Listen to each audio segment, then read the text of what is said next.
for this best of 5 grand final. Starting off in the bottom left-hand corner with the red Protoss player. The first of our 2 Team Liquid players in this series is Clem. In the top right-hand side, the blue Terran, also repping Team Liquid, actually playing his main race. It's going to be Cure. And as mentioned, Clem is playing Protoss because lately Clem has switched to Protoss for versus Terran matchups. So he no longer plays PvT, it seems. It seems like he's fully committing to playing PvT, and his Protoss seems good enough that he can actually do that at a pretty reasonable level. And honestly, lately, I actually think I prefer Clem's chances in the PvTs he's playing than the TvTs. And Cure had an extremely high level of Terran versus Terran. Cure is one of those Terran players that was always competing with Maru during Maru's TvT dominance as well. Cure is an extremely good TvT player, and I think one of the players that Clem always struggled against in TvT too. Not that I think that influences his decision here, just to speak to Cure's TvT level, it's extremely high. Because at one point, you think back to that Game as 8 tournament we had in 2023, and Cure was the best TVP in the world for an extended period around that point in time. Like I said, I don't know if his TVP is that good anymore, but it's still obviously going to be at a very high level.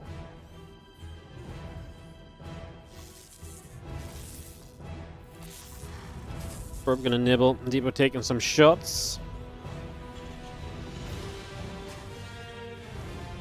There's the factory coming through. Again, Orbital Command coming up. The Reaper coming in. Nexus and the Cyber Core coming over as well.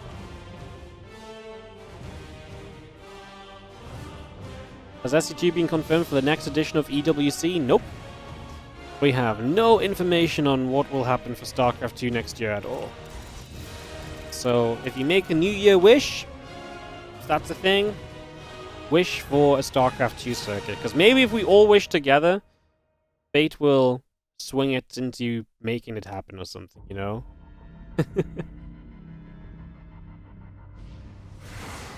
So yeah, maybe if we all just wish together, as that Adept of Clem does intercept the Reaper.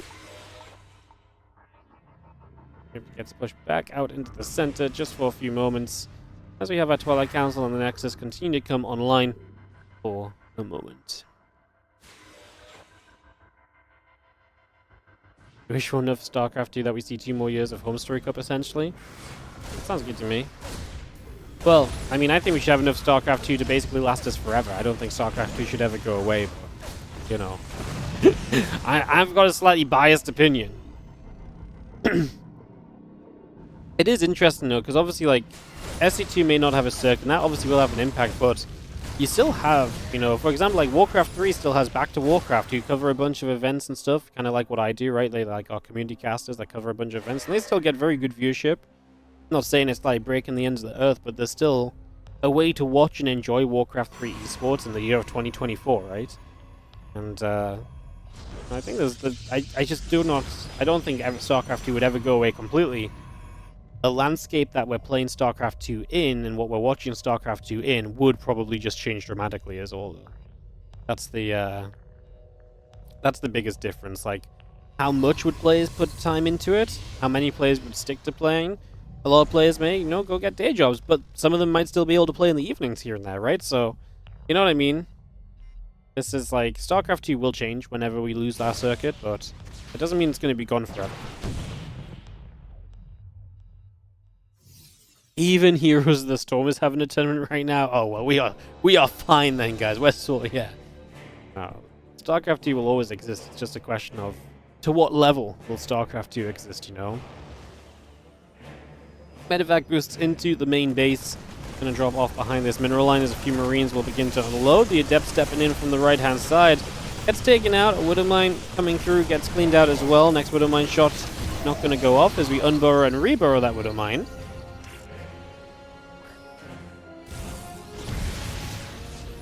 Oh, Hellion gonna get rid of 4 probes.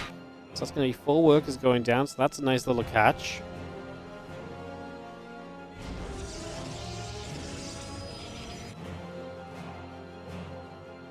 Clem switched to Toss permanently, only in PvTs.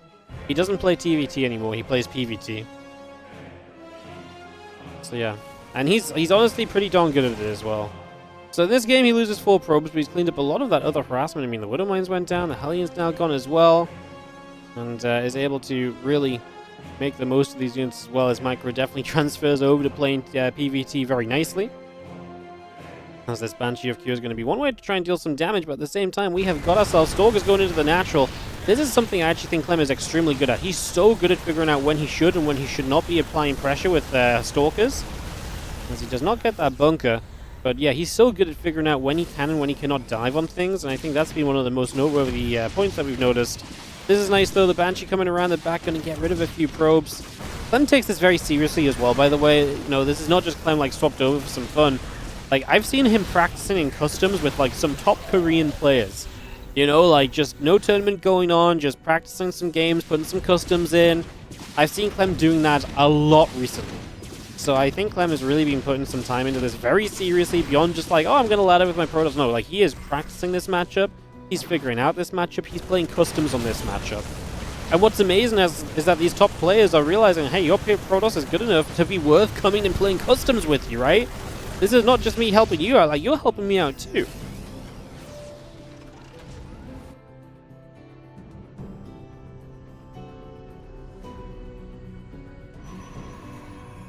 Couple of Stalkers are going to be there. Banshee gets chased away. Prism up to the top.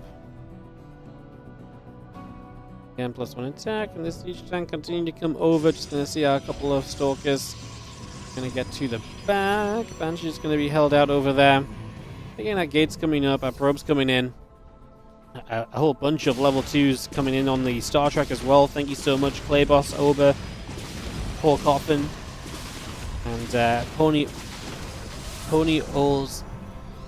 God. Oh my god, I just murdered your name, I'm sorry. Back to the StarCraft as this Banshee continues to deal some damage. Clem Stalkers are not going to be able to chase it down too much. So you need to go one way, then the other for a couple moments. Do 215p, thank you for the level 2 as well.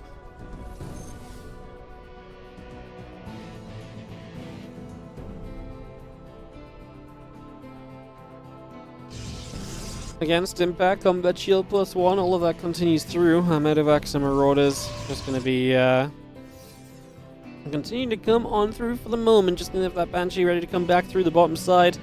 Away we go. As again, the couple of Zealots going through, the gateways coming online.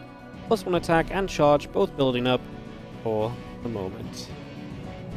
Well, Clem will just sit here with the Stalkers and just sit out the front of this natural of Cure. Tanks, the Marines all gathering up as Stalkers will try and find a corner. Gets in, finds himself an SCV, gets out with the Stalkers alive.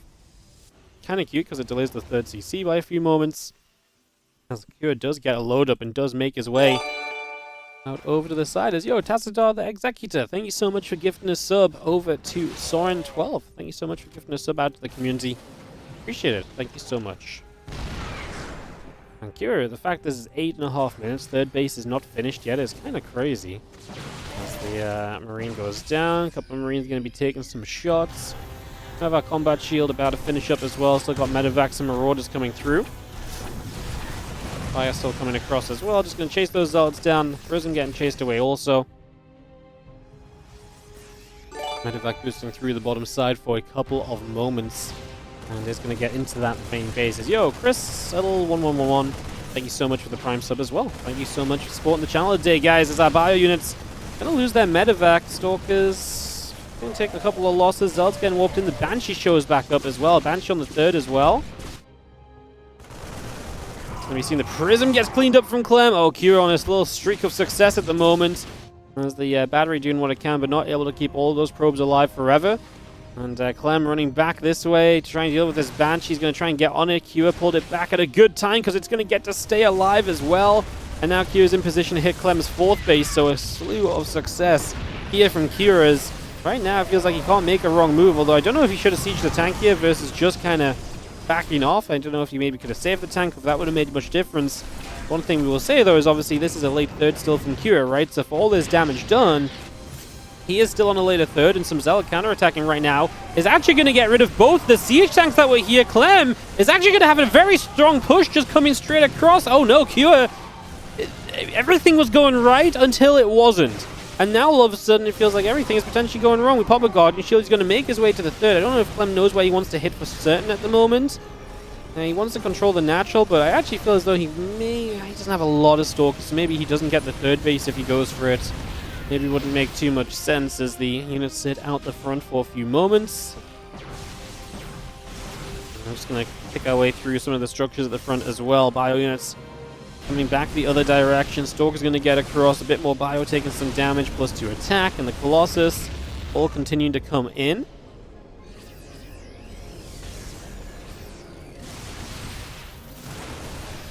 Stalkers again getting to the front. Couple Marauders taking damage. Good force field. It's going to knock those Marauders down. So we are going to be able to get rid of those. And oh my goodness. Why is this PvT so good? This felt like it was all going so wrong, and yet here we are. Clem is able to... Game number 2 coming up. Sorry, I was just typing the answer in the chat while ads were on to some other non-subs. As we have in the bottom right side, up a game, our red Protoss player. Man, just how do things go so wrong, and then he just finds the counter-attack that works. It's impressive. His PvT looks so different to how PvT is... how we're used to kind of seeing PvT look, you know? Clem in the bottom right as our red Protoss player taking on the blue Terran in the top left. Team Liquid's Cure. Teammates here. Wouldn't be surprised if Clem and Cure had practiced some PvT. If Clem had reached out and been like, yo, bro, want to play some PvT? So, yeah, I haven't actually seen Clem custom with Cure, like I mentioned before. I've seen him custom with a few top Terrans. Cure was not one of those guys, but it wouldn't have surprised me if that had happened, you know.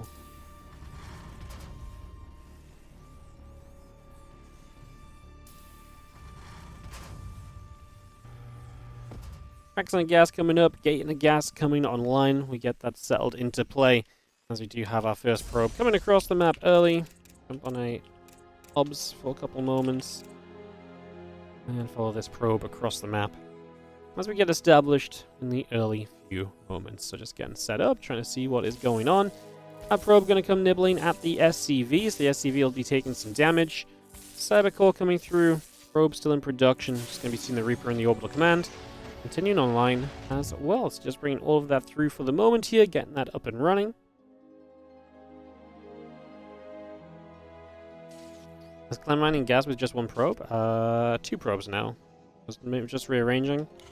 There is a world where you can, where some builds you kind of go a little bit more mineral heavy, so you just kind of slowly rally into that gas rather than saturating it immediately. So it might have been just 1 probe at the moment. Like I said, it's 2 right now.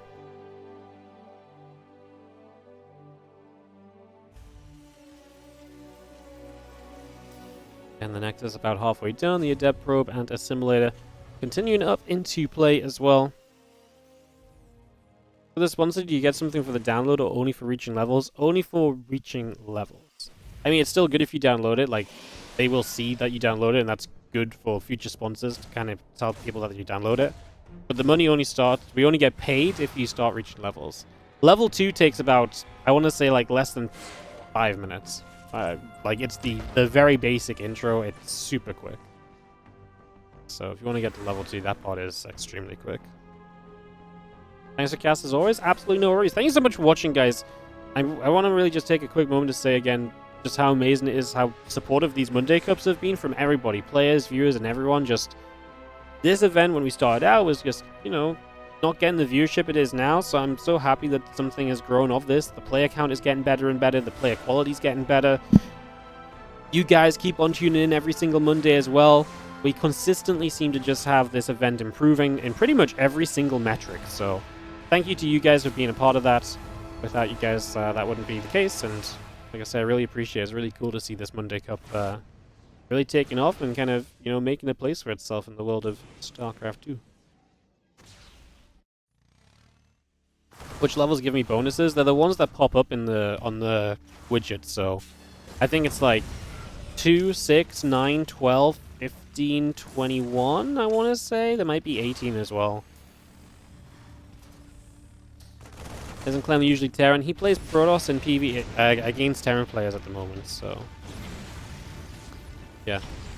He's playing a lot of Protoss instead of PvT. Do I expect the same viewership in January? Lots of people go back to work and won't be able to see most of Monday's content. Yeah, I mean, this viewership was already kind of at this sort of level at the start of December when people were at work as well, so maybe it'll change slightly, but I don't think it'll be too serious. So I kind of expect it to continue, I think. Yes. I mean, maybe it does drop off, but even if it does drop off, it's already nice to see this viewership being consistent, you know?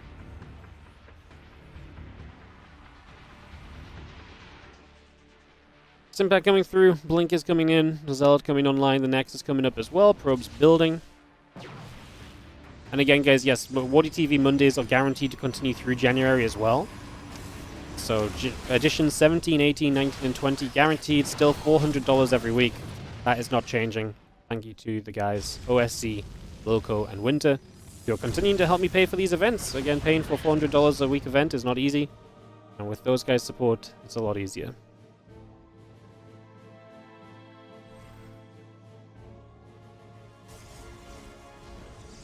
Just going to be seeing a couple of gates going through. The Next is continuing online. Just going to be having our Stimpak and our Marauders coming up as well. A couple of SCVs still coming into production. Our +1 attack upgrade coming about as well. Our Stalkers continuing to come through as we speak. Just going to see our probes coming about.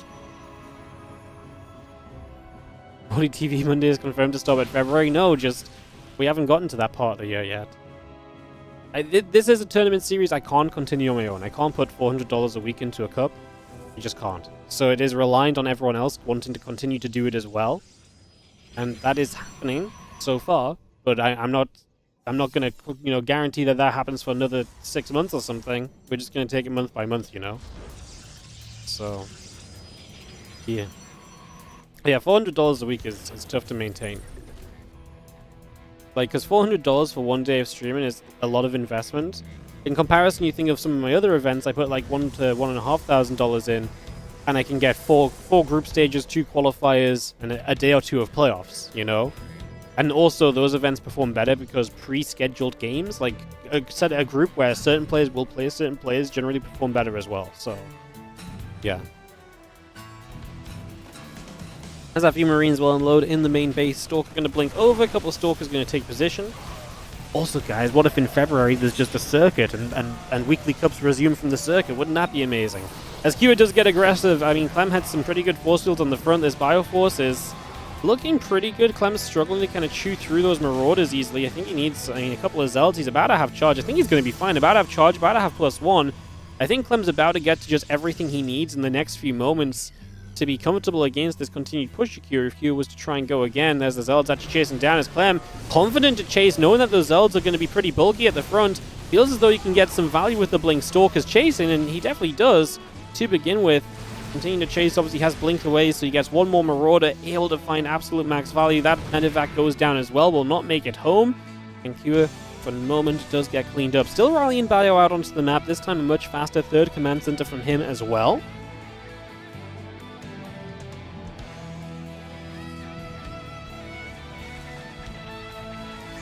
Zealot, Stalker, Sentry. Now a few more Zealots warping in as well. Robo Bay is about to complete on the side of Clem. My brain was just like, I can't say Clem, he's a Terran player. My brain just defaulted to being like, no, that's a mistake. Well, but no, obviously Clem is playing Protoss. That's funny, isn't it? My brain's like trying to protect me from making a mistake, and it's like, nope, my automatic brain mode is actually wrong on this one. Clem is indeed playing Protoss as Widow Mine goes for a probe. We clean that up as well. The medevac at least away, so that can survive and maybe try and do something else in the next few moments. Again, +2 attack, extended thermal lance, continuing by. The Zealots and the Sentries coming across too. The Bio going to get there, going to grab a Zealot.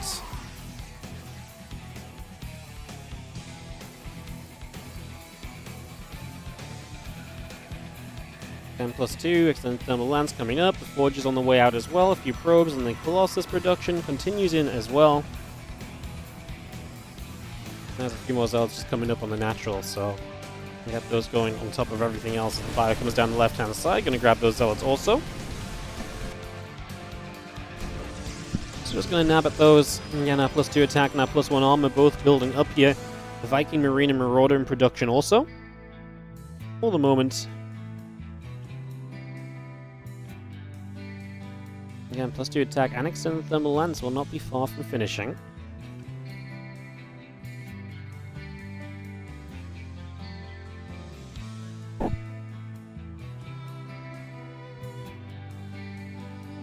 I'm going to get that Dark Shrine, which is always a fun addition, right? So much you can do off the Dark Shrine there, DTs. getting involved can be huge for you as the bio comes across. A couple of Zealots are going to get hit.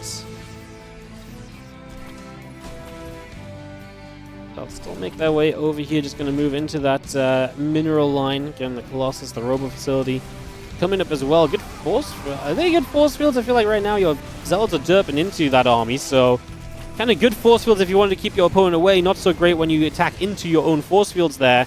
Oh, this is interesting because the Colossus is about to pop defensively for Clem nearby, so this is actually going to turn out to be okay for him, I think. The Colossus and a few extra Zealots warping in. The battery does get targeted initially. I think Clem is fine. He defends over on the left-hand side as well, so able to push that back. Just going to see the Colossus continue to come through. The Marauders continue to go down. We continue to punch into this. The Medevacs going to get targeted as well. Stalkers continue to get going. And again, the Marine Marauder Viking continuing through from Cure.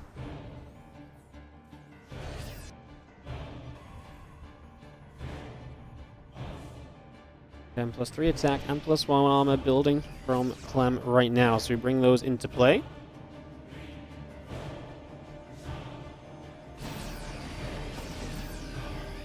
The bio unloads and we do get ourselves kind of settling down here for a couple of moments. I like this DT, just going to force a scan out, jumping on that army. Clem sees the army as well, right? So he knows what's there.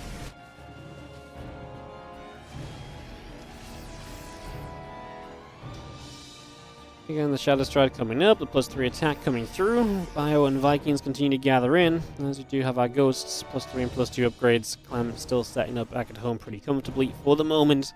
Continuing to get settled right now as our army of Clem returns down to the bottom. A little bit of healing being done. Medevac's putting some work in. Going to be seeing the Ghost EMPing. And we do clean up that DT very easily as well. So just going to knock that straight down.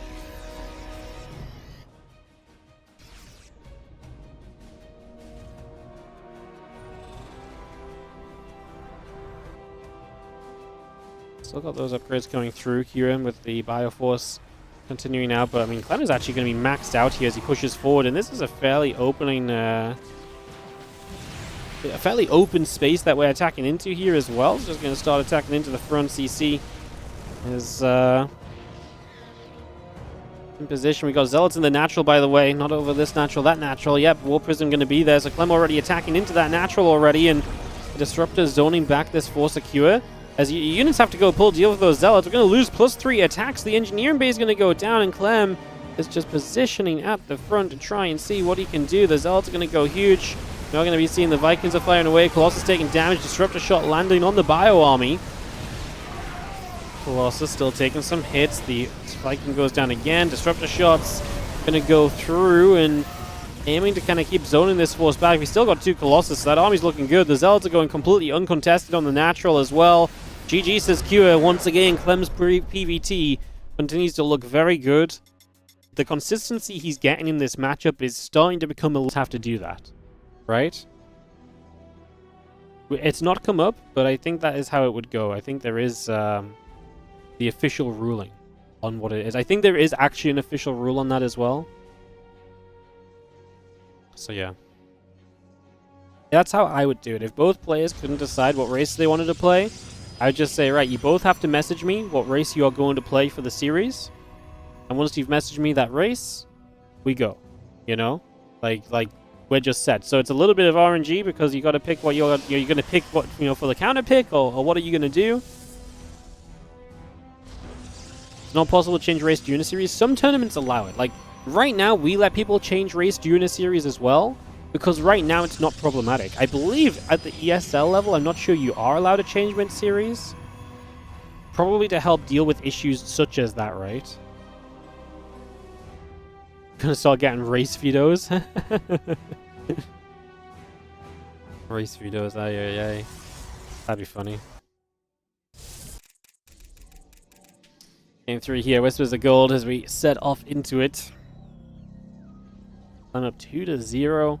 Both games have had moments where it looks a little bit concerning, but he's so good at just not dying. Like, this sounds ridiculous to say sometimes, but, like, it's true. He's so good at just staying alive 9 times out of 10, and that goes such a long way in these matchups. That really helps you out a lot. Not allowing people to switch or pick random makes things less interesting. But the problem is, like, it's all well and good being like interested from the viewer's point of view, but there is a point in the tournament where if one player just says, oh, I want to be this race, oh no, now I'm going to play that race, and the other guy's like, no, I'm going to play this race, and the other guy's like, well, I want to play that race. Like, there's a point where it can actually become ridiculous. So you do actually have to have probably rules in place, otherwise it does become an issue, no? Like, it's only not become an issue because it's so non-standard.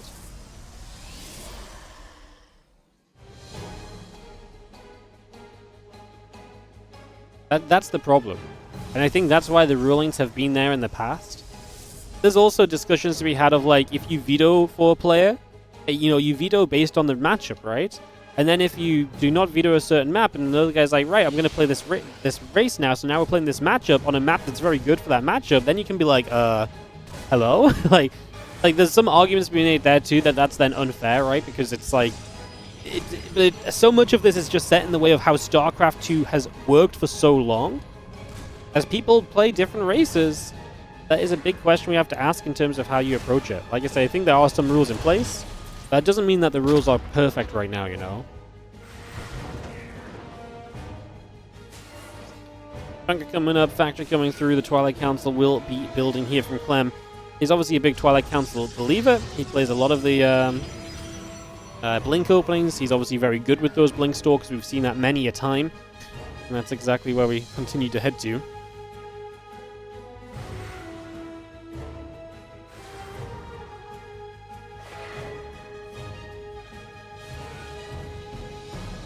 So let's see, the couple of depths will continue to shade forward. The starport coming up on the side of Kua. His super early aggression has definitely not been delivering too much for himself so far. That's definitely been one thing to kind of keep in mind as well. That early aggression has not quite delivered much. As the Marines and the Medevac continue through, the Adept shade through, SCVs are going to pull in, and the Marines going to continue back onto the Adepts for a few more moments. Adepts going to go down. 5 SCVs killed. Really not a bad start. Can we stop this Hellion from doing much damage? 5 SCVs is pretty serious damage early in this game. As Clem might just be off to the fantastical start that he's looking for, or has been getting as well in a bunch of these games so far. So see if that continues now, as we do have our Stalkers just peeling back around to the top side. Prism and the Stalker production continuing.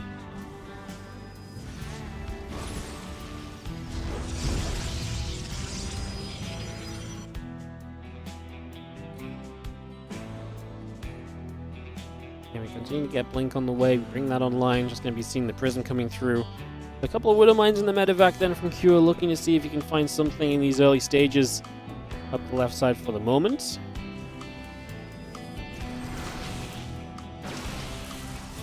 Focus will be there. The Medevac goes down. And now it's just about dealing with the Widow Mines, which you can blink away from. So that's going to be a very easy and good cleanup. The Medevac not surviving is huge because it means that Clem can essentially just say, perfect. Now that Medevac is gone, I don't have to stay at home. I don't have to leave anything at home. That is your pressure early in this game. So now Cure has none of that pressure remaining any longer. Siege Tank, Marines, Barracks, and SCVs all continuing up. Prism and the Stalkers will continue to gather in there as well. So just getting set up for now.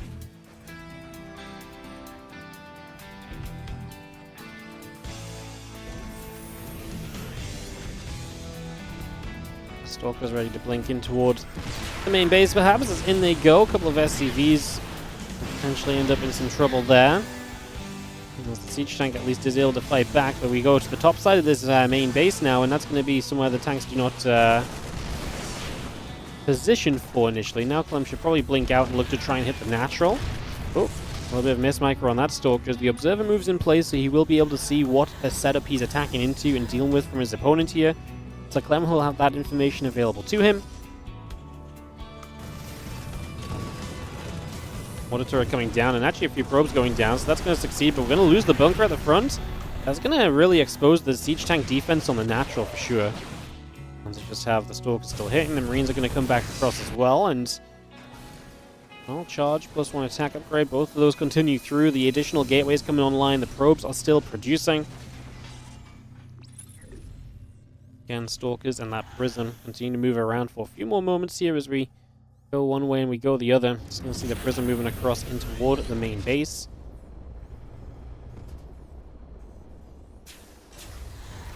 load in the corner, and Stalker's going to start to get some work done on these SCVs. A couple of workers go down immediately.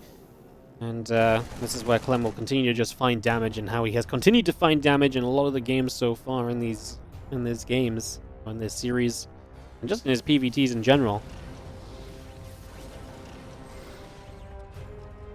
Charge done as well. The extra gates coming online, so we're going to be able to have the Zealot Warpins to help provide here. As we just get in, we eat a tank shot, but that doesn't kill anything, and you get an SCV. And again, it's just about that consistent value that you're finding here as Clem, as he now chases, or gets chased away, but he aims for a couple of Marines as he gets chased back. Again, the auto turret going to come through for a couple of probes, and Pure just continues to basically make Clem pay that tax. That Raven is in the area, and it is going to collect its dues. It is continuing to pick up a couple of those probes. And once again, just trying to soften this army early. The more we can do there, the happier we are going to be. As thank you so much for the 5 gifted subs plus the 1. Poco. I'll get that shout out properly in a moment, because obviously, as you can see, we are on the verge of potentially an attack. As Clem is actually going to go in. The Zealots are really far ahead. We're going to blink in for the tanks, man. The Zealots were so far ahead of the rest of the party. Clem is instantly onto those medevacs as well, by the way. He realizes just how valuable that medevac healing is. Why were the Zealots so far ahead? He was just a little bit disjointed there, which is very untypical of kind of Clem's play. And then come in again. This time we blink for the siege tank. Immediately going to get rid of it before second shot. Force fields catch a bunch of units as well. It's scary to try and save units with the medevacs against Clem, because you know he's going to be good at targeting those medevacs down. He shows it all of the time. And Clem is going to be doing enough here to scare Pure from continuing to attack forward. The Prism across the map shouldn't do much. 5 units are going to be left behind to deal with that, so the Prism just going to have to load up and back away, so that should be fine. As thank you so much for those 5 gifted subs. Oh, they're not actually showing up on my dashboard. Let me drop a refresh down quickly, as we're going to be seeing Clem continue to hit this 3rd base. So actually, Clem did not slow down at all. Now I'm going to back it up. Yeah, thank you so much, Focus Pendulum, for the 5 gifted subs, plus the 1. Going out to PD, Penguin, Pegdini, Stanley Kong, Adam Kazoo, Lian Shan 23, and Giant Orange. Thank you for the generosity, mate. Really appreciate it. This game heating up, though, because Clem is still going full throttle. He is going to come through. He's going to get 11 SCVs, poking on the 3rd. Prism elsewhere. These Zealots still causing trouble at the moment. That Prism's gone. Yeah, Prism died, so the Prism is gone. Now Clem getting some Immortals up, though. That's going to help him with his army as well. It's definitely going to push him in the right kind of a direction here. We are switching into Colossus. Extended Thermal Lance is already about halfway done, so that Colossus switch is on its way through as well. Continue to bring that into play at the moment. Let's focus show back up. That medevac very nearly going down, not quite in the end. It's going to take a couple of shots, but we do pull away from it again. The Extended Thermal Lance and the +2 attack both continue to build here from Clem. So we get those upgrades up, the Dark Shrine on the way. Probes, Zealots, Colossus, Extended Thermal Lance all continuing through, as we do have our bio trying to push forward. A force field will go down. Anti-armor missile is going to land in the Colossus and the Stalkers and the Sentries. We'll have to go pulling back as well. The bio going to come through here. Stalkers and Sentries going to get hit again. Colossus is going to try and stand in this fight. I mean, doesn't really seem to care about the anti-armor missile, Clem, as he turns around for some medevac damage. I tell you what, those medevacs are low energy as well. So here his army is going to struggle to heal, because the medevacs are just constantly drained. Because there's been so many consistent fights happening, they've never really had a chance to just bank energy up in advance. So yeah, that's going to be an issue as well. That every stim right now is actually kind of keeping those medevacs drained. And Clem's showing up with Colossus, and there's not a good Colossus answer. This stem right now, as Guardian Shield comes through as well, going to help to delay some of the damage on these units. Actually going to pull the Zealots back, because they were the Sentry and the Guardian Shield kind of lagged behind. And I wonder if that's part of the reason why we step away, as Clem loses a Colossus. The dive from Cure is good to net one of those kills. And I think with only one Colossus in this scenario right now, I don't think we're going to be rushing into a I don't feel like we're going to be rushing into another fight as Clem. I mean, he still tries to stand his ground. Starting to warp in DT, so he's going to have Dark Templar in play for himself as well. That's going to be something else he can use to help himself here. DTs to get harassing with. I mean, it's just another problem for Kira. He actually scans the base, and he sees the DTs coming across the map with that scan, so a little bit of a fortunate one there. He's just trying to figure out where Clem's 4th is. Clem's 4th is to the upper right instead of in the more forward position, so yeah, actually seeing those a little bit in advance, so at least you can maybe make some preparations. Missile turrets start coming up. A little unfortunate from Clem, as that really was just, he scanned for one thing and he found the other. That was not like a genius, like 200 IQ to DTs cross this part of the map at this moment kind of play. So yeah, a little bit unfortunate in that regard for Clem. As we do have the Vikings and the Ghosts continue to join up in numbers. And again, we got ourselves the armor, the +3, the Nexus and the Robo Facility. All of that continuing to come through. Missile turrets coming up, the Vikings and the depots continue to come down. A bio gets across there. CC is going to land onto the 6 o'clock. And we do have a few Vikings, I think, just going to go Warp Prism hunting around the right-hand side, expecting Clem to have a Prism looking for an entry point, but there's no Prism in play, actually. Not even a Prism to kind of reinforce the main army. It is a smaller map, so maybe not as necessary. A good clump of units over here, but that's a good clump of Terran to respond to it. How is Clem going to do over here right now? His Colossus hitting a refinery is not exactly going to be a big part of this fight. We do have Vikings as well, and I'm afraid we don't really have that many Stalkers to protect the Colossus. So as we run, we're probably just going to have to give one Colossus up, turn around eventually, but like I say, the Stalker count is not high. So Clem doesn't have a lot of anti-air to work with. And right now, as we're building Disruptors, you get to that point where you're going to start building kind of Disruptors instead of Colossus. So every Colossus you lose is more difficult to get back in play. This was a good start of the fight for Clem because he caught a bunch of the units just out of position initially. One Colossus goes down, but the Viking will fall. EMP's trailing onto that army toward the end. Stalker's going to try for the last Viking. It survives super low HP. One Colossus still left, alive over on the side. The rest of the bio are going to come shoving up here as well. The 2-2 upgrades coming through, the +3/+2 on the side of Clem as we continue to set up and try and charge about. Still got that Disruptor coming into play. That'll be finishing very soon. The Shadow Stride halfway done. Clem is about to have some incredible upgrades, by the way. He's about to be on 3-2. Pura is only on 1-1 currently. There will be definitely a timing window where there is going to be a significant upgrade advantage for Clem. He will also have Shadow Stride. He's going to be on 5 bases. Q is going to have the tech units. He prioritized Ghosts and Vikings to, go into those rather than to head into the 2-2 at first.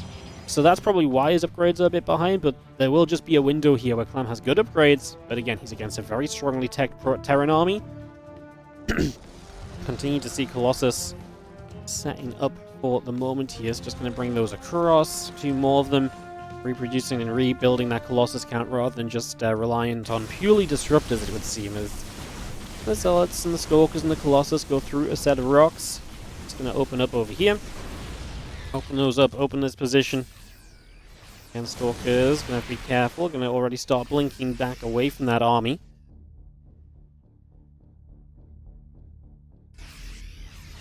And a couple of Disruptors coming through. The +3 armor upgrade coming about. Stalkers are still in production. The gateways are still building online.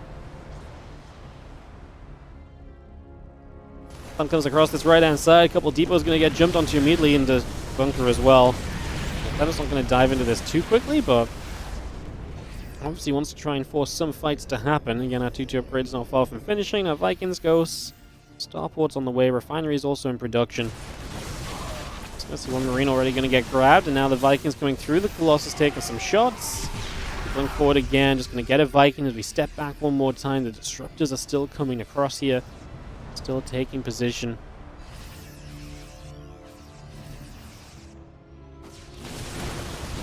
So he's going to blink through, just going to start jumping onto this. Disruptors are going to go big into that Bioforce. Disruptor on the right side, going to grab a bunch of units as well.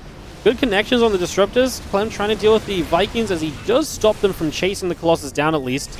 That's 2 SCVs at the front and his Zealot that was there too, so a Disruptor shot landing, but some friendly fire involved. As Clem just continues to keep the pressure up, 180 to 154 supply, and it does look as though, it does feel as though Clem is kind of getting to the point where I think he's starting to overrun this game. Just the consistent trades over an extended period. Clem's PvT continues to look absolutely spot on as Disruptor shots will fire straight through. You'll see the Stalkers blinking again. A couple of those Vikings are going to go down as well. Disruptor shots still firing. I mean, Q's supply is just trailing away. I think what's really impressive about these games, or really at least fun to watch, or it looks impressive, is that Clem is so good at, like, consistently, to me, being in... I don't want to say he's in trouble, but, like, he's consistently, like, on the edge of what feels like an army that's so vulnerable. But he's so good at understanding the situations where it's like, okay, that's fine because I can still be here. Like, he knows when he can be there, even if it doesn't look great from a viewer's point of view. I mean, it's just ridiculous, the fact that he keeps coming up with results like this. 50 supply ahead in this game right now and counting, as every Disruptor shot that flies seems to grab at least a little bit of something. We are going to see the Zealots on the left side ready to deny what would be a building base, and Cure just says GG. We can't do anything about it. He's going to tap out of this game, and Clem is going to take a 3-0 on the WardiTV Monday Cup.